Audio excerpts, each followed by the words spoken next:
right, so this is going to be a little bit different than your average interview style episode because it was just the Super Bowl in the United States of America. And of course, along with the Super Bowl comes a lot of highly anticipated commercials. I mean, this is big ad spending. And so I thought it would be kind of cool to talk about some of the ads that stood out to me and why, and more importantly, what you could be thinking about from a dealership perspective in your local market to stand out. Joining me is the Director of Client Marketing Strategy at Flex Dealer. She works on my team. Whitney Norad, what's going on? Just another day in the neighborhood, but also inundated with Super Bowl everything. So this is really interesting. Here's where I want to start. I want to obviously start with Coinbase because there's so many things. Like we were just talking about this, and this is where I want to start.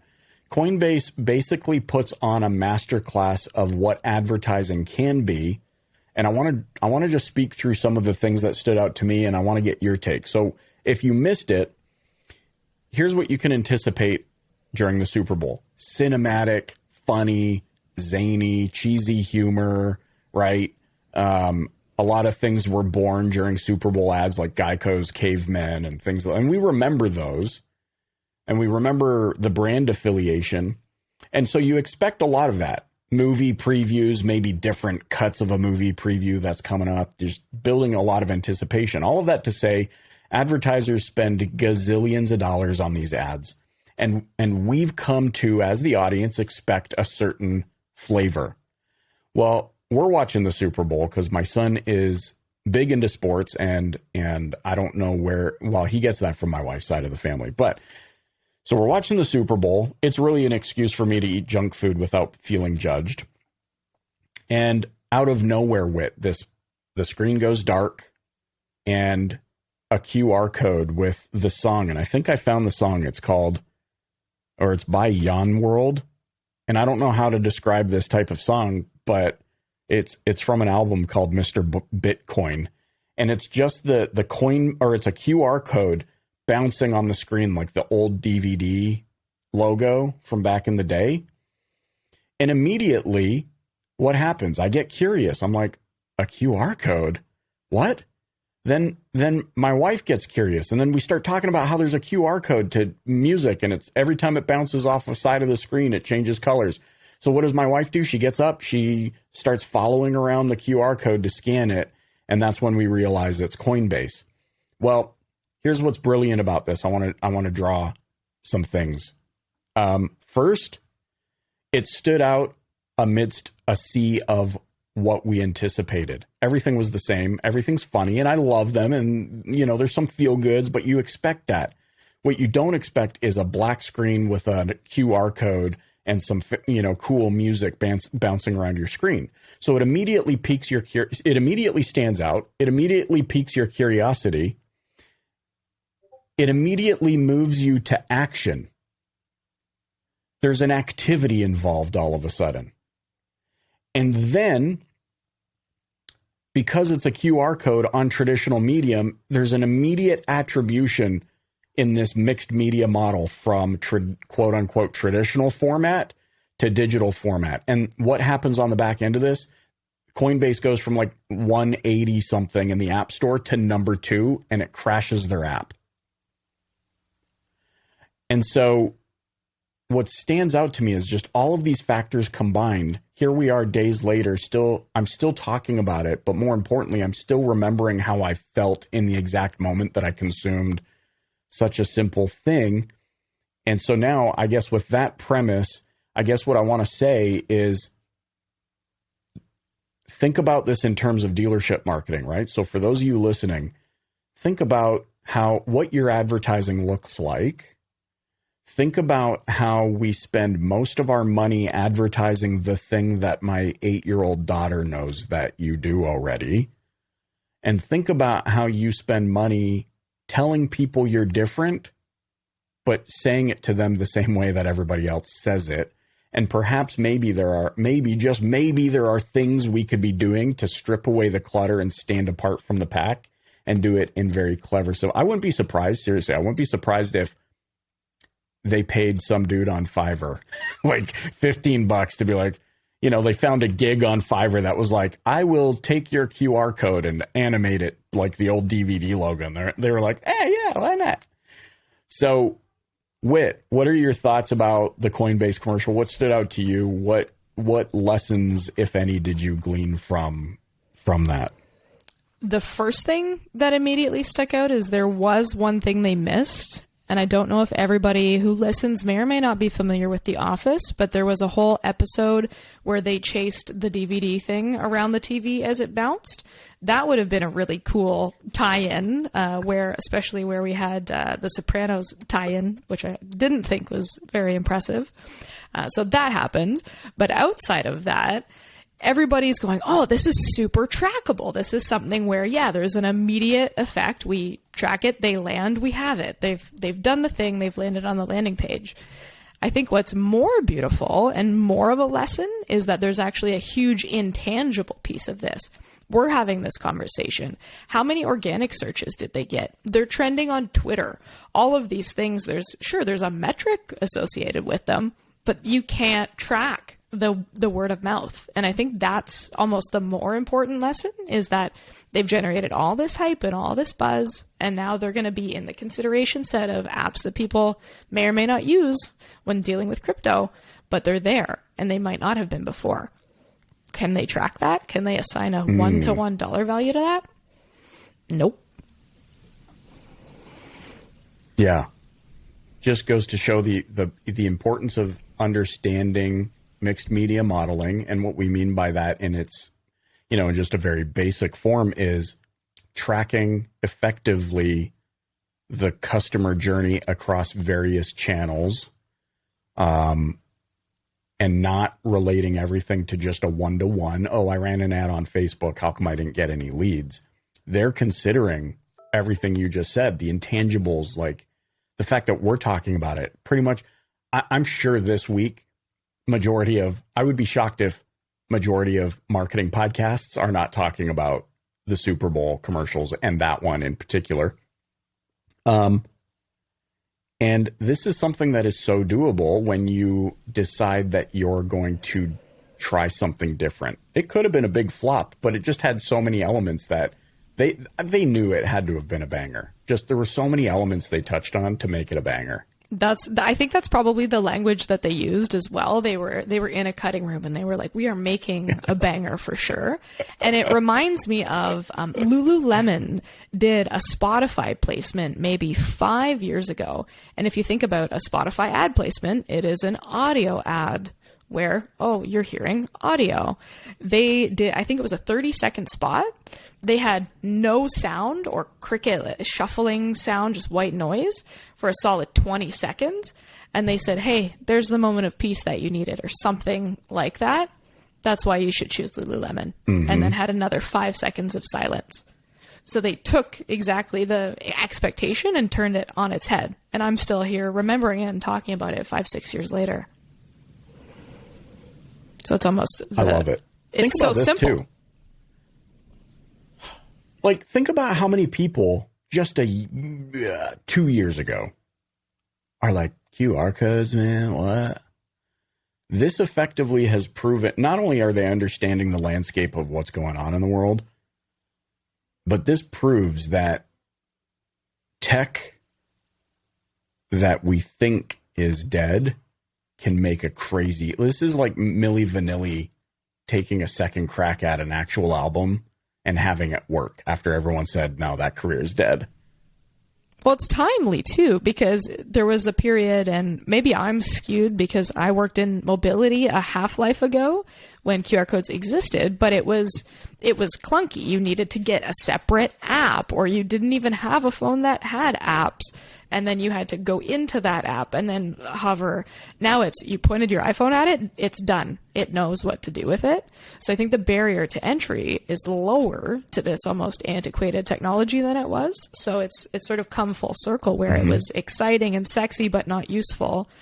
Same as when Nokia made a touchscreen device, the market wasn't there yet. And now it is. Because if they did this 10 years ago, nobody would know what's happening. You know what else is brilliant? I'd love your take on this. We kind of mentioned the whole attribution thing a little bit earlier. We touched on it. So they bring people to their site. And then this means instead of going directly, they could have gone directly to their app store link, but they didn't do it that way. They brought you to their site, which means I'm bypassing Apple's kibosh on pixels and this and that. And I'm not kidding you. Yesterday, I'm scrolling through my news feed on Facebook, and I see the brilliant follow-up, which is now the same ad, but it's the Coinbase logo now. Now that you know what it is, it's the Coinbase logo bumping around. And the caption says, "Now that we've got your attention." And I was like, slow clap. Yeah, like, the kids would say a chef's kiss. Perfect execute. Chef's kiss, man. Like, perfect execution on it. And I can't help but think, you don't have to do something exactly like that, but there are things you can do as a dealership to stand out. And I know you have an example because you kind of helped usher this example for a local dealership. Why don't you share about that? So at the beginning, or I guess the first Christmas during COVID, especially here in Ontario, Canada, we can have no fun. We can do no fun things. That's only now changing. So one of our dealers, they had their own brilliant idea where you couldn't do a mall Santa photo shoot with your kids, that they got a Santa and they got some elves and they made photo shoots on the back of an F-150 outside of their dealership for the community. Beautiful. I love it. 10 out of 10. And then I was looking at it and I was thinking, okay, they have a man in a mullet with an elf suit on. So I called them, which is, I like to call a bad, brilliant idea, if depending on how long anybody's been around. And so all that to say, I said, did you guys rent the elf suit or do you own it? And they said, we own it. Why? Do you need to borrow it? No, I don't need to borrow it. But you know, the elf on the shelf thing that the kids do every year? Yeah. We need to do that with your sales guy who also has a mullet, and the elf suit might be a little bit too tight, but it's timely. So let's do it. And so for the past 2 Christmases, they've actually hidden a grown man in an elf suit, scaring their employees and customers at various places in the dealership and posting it online. And it became a thing in their community. Their people were following along just for that. And I think that's the piece that builds relationships, that makes you likable, but you can't track it one-to-one. But people remember that. That's all you need, is for them to remember you when the time comes that they need you. Yeah. I've had so many conversations in the past couple of weeks. I'm telling you, and you and I have talked about this for years, right? Like, we have our little, summits, our 2-person summits where we talk about these things. There is a surge of people, whether it's vendors, quote unquote vendors, or dealerships, who are like, yes, enough with the crap, enough with the fluff, enough with the drama, enough with the hoity-toity. Ooh, look at me. We're just going to be real, and we're going to have fun, and we're going to focus back in on everything you just said. Does it seem intangible? Yes. Does it build relationships in the community? Yes. There's this group of people that are so much more focused, more than you and I have probably ever thought in our little 2-person summits, of like, relationships matter and there's a reason why. And it goes back to what you said. So, shout out to our beloved crew at Lang & Fetter Motors in Quinte West, Ontario, because they're doing such a tremendous job, but they're also doing other things. You see, they're not focused. At least I don't think they are. Noella, don't be focused on this if you are. But they're not focused on, I don't think she is, the likes and, oh, how come my videos, we did our live every week and no, barely any videos. No, in fact, they're just focused on having fun. It's a bit of a creative outlet. It gets people to know them. And they probably shared this with you, Whit, but they shared it with me. Jonesy's walking through a Walmart and people are like, I saw your video on Facebook. You can't, listen to me, like, my beloved DPB gang, you can't afford that kind of value. Nobody can. You can't put a price on it. the inherent excitement that someone else feels by seeing you in person or connecting a dot or engaging with you in a meaningful way. I would take one of those over 100,000 views of faceless people that I don't get to meet. P.S. All the people that you think are getting those views are paying for them in many instances. So that's an example. Witz just shared an example of some simple things you can do. You know the brilliance of it? He probably spent like $27 on that costume. And it's like the gift that keeps giving. Speak to me, though, a little bit, Whit, about this intangible piece, because I know we are trapped in kind of a 30-day rollover. We're trapped in but what's the ROI? What's kind of your best advice about, well, how do you track the ROI of something that's seemingly, that we're seemingly unable to quantify? The short answer is I don't think you can. And like any good or smart marketing agency should tell you, it depends should be the answer to almost every question. But I think the best way to answer that is actually a metaphor. And I don't know why it's taken me so long to properly articulate the metaphor, but today I figured it out. If you think about the best salesperson on your team, and 9 times out of 10, they've been there for a long time. And you know that guy named Pete? Everybody has a Pete. You know that Pete is going to come and Pete's going to buy his next truck from you. You can bet your kid's education fund on it. Pete's coming to you for his next truck. Why? Okay, you've known Pete for a long time. You go way back. Pete and I are good friends. Oh, we did this together. Oh, yeah, I see him all the time at drop off for school, whatever it is. You know Pete. Pete likes you. Pete knows you. You have a relationship. How many Pete's does every dealership have, or does every salesperson have, that you have their business? You don't have to question it because you've built a relationship. That's the piece that I think a lot of dealers struggle to understand when it comes to digital, is that it is how you're starting these relationships these days. That's how people are starting romantic relationships these days. And if you're not present, somebody else will be present, and somebody else is going to show up with chocolate-covered strawberries, and they're going to take your customers out on a date before you have the chance to find your next Pete. It's relationships. It's how do you quantify your Pete? You don't. Do you send Pete something special after he buys something from you? Probably. It's simple, but it is intangible. Yeah, I love it. It's the law of reciprocity. Yeah, exactly. How to win friends and influence people. 101, the first lesson they teach in that book, essentially. It also, brings me full circle back to, well, how do I engage people if, I think people have been looking at the wrong metrics when it comes to engagement. And that's one of the things I drew from Coinbase. They don't know directly at the moment. They don't know how many people are scanning the QR code. They only know after you scan the QR code. And okay, it happens immediately because they've got 30 seconds to really make the point. So it's accelerated, but it's kind of the same thing. I don't know the value of this podcast over the last 9 years until somebody comes forward the way they do and they say, dude, I've been listening to you for the last 7 years. And even just this morning, I was having a conversation and out of nowhere, this guy's like, dude, the reason we listen to the Dealer Playbook is because it's fun. It's real. It's something we'd listen to. Your voice is sexy. You give good information. Like, it was just all these things. I would have no clue. I don't know until they tell me. It's like an after the fact thing. And sometimes I think we need to be more willing to do that. For example, I remember we had a conversation during the pandemic. I might have done a Facebook Live on this at some point.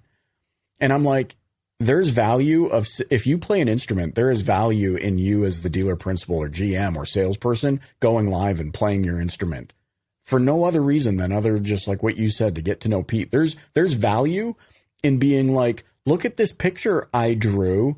Hey, your kids are at home bored in lockdown. Download it and color it and then submit it to us. And we're going to do a draw for Tim Hortons gift certificate or a Starbucks gift certificate. Like, there is value in all of those things. And And those to me are the things that stand out. You may not know the value of it because, if they're just copying a Facebook picture, you can't see how many downloads there are. But what I would submit is there are actually other engagement metrics that are far superior to downloads or views or whatever. Because if you can move people to activity the way that Coinbase moved everybody off their couch into an activity, you're going to stay top of mind for, there's a longer play to that. It lasts longer in people's minds. There was another action. I cannot remember the company, so maybe they didn't do as beautiful of a job as Coinbase or Lululemon, but maybe 3-4 years ago, there was a commercial during the Super Bowl where it made a joke about how that's the time that the most toilets are flushed is the commercials during the Super Bowl. Right. And then it said, here's your opportunity to go flush the toilet. And then I think there was a pause or something. I'll have to look back at it. But sort of the action was entirely unrelated to whatever the business was. I highly doubt it was a local, plumbing company doing that during the Super Bowl. But yeah, the movement you don't always see, but think about the brands that you love as a consumer. I know it can be really hard to see yourself through the eyes of your customer. You make a lot of assumptions. We do it. That's why we talk to our clients so much more than just living in our own fishbowl. And sort of stepping outside, but you have to talk to people and understand why they think you're valuable or what's missing to provide value. Some of the things that are the most, I don't know if maybe exciting is the right word, but most valuable to a car buyer often aren't the sexy things that you want to talk about. I can sign this digitally and I'm going to leave in a half hour. Mm-hmm. That's a low bar. And yet that's the thing that people, want half the time. It's crazy. So to sort of pull yourself out and put yourself in the seat of the customer. Can you quantify how many people willingly said, yes, I want to do this? No. When you talked about it, did they maybe choose you because of it? It's a really strong possibility. Get it? A little bit of a gut, gut instinct almost. Well, this is, yeah, it feels like a gut instinct, but it actually was on the back of acquiring so much data. Like picking up so many cues, experience, feeling. These are all data points. And then it feels like you're making a gut decision. And that's why it feels so natural. And that's what effective marketing and building relationships of trust can actually accomplish for not just dealerships, any business, our business. Okay, so that's Coinbase. Lots to digest there, but lots of actionable information for those of you listening. And that's what you need to be doing. You need to be thinking about, well, now how do I apply this to the context of my circumstances? What do I have at my disposal already in terms of people, creativity, etc., to just start thinking outside the box? But I know there were obviously other ads. And I know you had a LinkedIn post about one ad in particular or a grouping of ads. So let's shift to that now. What are some other ads that stood out to you from the Super Bowl? So every time the Super Bowl happens, we know that there's going to be at least 10 car ads, maybe 20, and most of them will be boring. And a lot of that was the case, but I think Toyota specifically did a really good job at making car ads that weren't car ads, but yet still were car ads.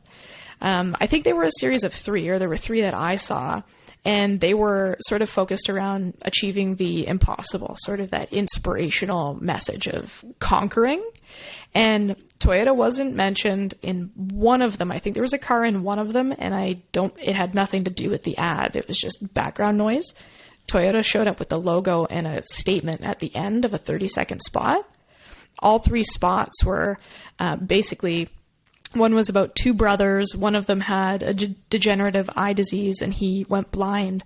And it was the sort of their life story in 30 seconds of his brother skiing in front of him to help him continue to pursue his passion. And long story short, they became Olympic gold medalists time over time, and they achieved impossible.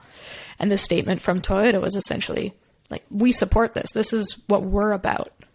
And they didn't make it about Toyota. They made it about these 2 guys achieving the impossible.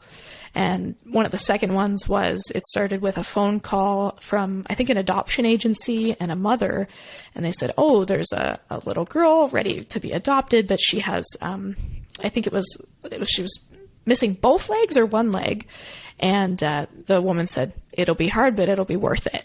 And so, like, super powerful statement again. And then it shows her growing up as a kid and also becoming, an Olympic medalist and going through this. We achieved it. And the third one was a little bit more general, but same thing. It wasn't about Toyota at all. It was about this conquering, this feeling, this emotion, not about a car driving around a loopy mountain in 8 million pixels. That one got my praise. I love it because it is emotional. And to your point, like, there's a sophistication level that Toyota clearly understands, or whoever the marketing firm was that put this together, that understands that when you see, because what they did, and from what I'm hearing here, is they told a story. It touches your heart, so you remember it.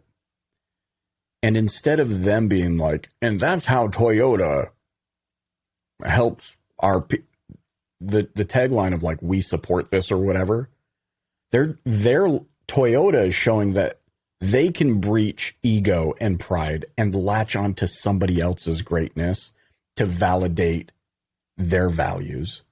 But it's still not about Toyota. It's about who they're highlighting. And then the other sophistication level is understanding, we've talked about this, it's super nerdy, but like the 5 levels of marketplace sophistication, starting with level 1, which is what is the product? And then as you progress, it's what's the product plus the features, how's it different, etc. But when you get to the 5th level of sophistication in marketing, it's all emotional. Where most people get it wrong, what I'm hearing about Toyota is most people go emotional, and then their tagline will say something like, Toyota, built for the life you want. And it's like, snooze, they made it all about them at the end. I love that they held true to, we share these values, but it's about them. Yeah, and I think it's kind of sophisticated in a sort of a different way than The Matrix, where it also appeals not just to one specific demographic, where if you're young, you could relate to this from the spot of the kid. If you're, a teenager or a young 20-something, you can relate to this, spot of potential that you're still in. And then if you're a parent, you can relate to this of, oh, this could be my kid. And that's complex and that's hard to do. And I think they nailed it.